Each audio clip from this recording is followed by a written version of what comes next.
हैदराबाद की बढ़ती लोकप्रियता के पीछे कई कारण हैं, जिनमें कम ट्रैफिक, बेहतर हवाई अड्डा पहुंच और अधिक हरी जगह शामिल है। ये सभी पहलू निवासियों के लिए अत्यंत महत्वपूर्ण हैं। वहीं, बेंगलुरु के सामने कई चुनौतियां भी हैं, जैसे जनसंख्या विस्फोट, पानी की कमी और बढ़ती किरायों की कीमतें। ये समस्याएं शहर के विकास के रास्ते में बाधा डाल रही है।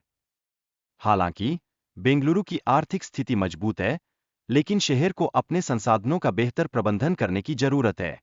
यह भविष्य के दृष्टिकोण के लिए एक महत्वपूर्ण प्रश्न है। बेंगलुरु की झीलों की संख्या में बुरी तरह कमी आई है। पहले 400 झीलें थीं, जबकि अब केवल 17 ही अच्छी मानी जाती है। इसका मुख्य कारण प्रदूषण और निर्माण कार्य है। इसके अलावा, शहर का हरा आवरण 68% से घटकर 14% हो गया है, जिससे जल संरक्षण की समस्या और बढ़ गई है। कम हरी जगह जल की कमी को और भड़का रही है। इस बीच, बेंगलुरु में किराया तेजी से बढ़ रहा है, जिससे लोग महंगे निजी टैंकरों पर निर्भर हो रहे हैं। अब रेंटिंग प्रक्रिया भी नौकरी के इंटरव्यू जैसी हो गई है। बेंगलोर में ट्रैफिक जाम के कई कारण हैं, जिनमें अत्यधिक संख्या में कारें और अव्यवस्थित सड़कों का होना शामिल है।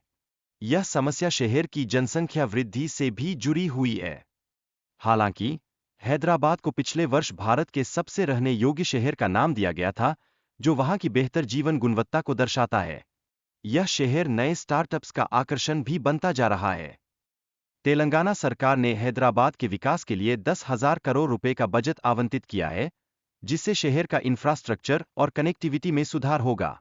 यह बेंगलुरु के ट्रैफिक समस्याओं को टालने का एक प्रयास है।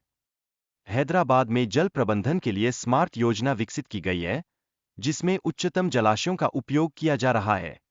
यह दीर्घकालिक सोच को दर्शाता है।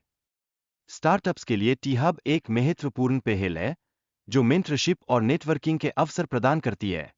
यह शहर में हजारों स्टार्टअप्स को सहायता कर रहा है। हैदराबाद में जीवन की लागत अन्य प्रमुख शहरों की तुलना में कम है, जिससे कर्मचारियों और कंपनियों के लिए यह लाभदायक बनता है। यह आर्थिक विकास को भी प्रोत्साहित करता है। शहर में शिक्षण संस्थानों की संख्या 350 से अधिक है, जिसमें हैदराबाद विश्वविद्यालय शामिल है, जो वैश्विक स्तर पर अच्छी रैंकिंग रखता है। राष्ट्रीय अपराध रिकॉर्ड ब्यूरो के अनुसार, हैदराबाद भारत का तीसरा सबसे सुरक्षित शहर है, जहां अपराध दर अन्य शहरों की तुलना में बहुत कम है।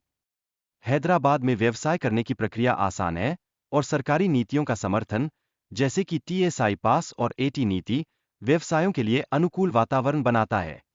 इसका आधारभूत ढांचा और योजना विकास में महत्वपूर्ण भूमिका निभा रहा है, जो इसे व्यवसायों के लिए अधिक आकर्षक बनाता है।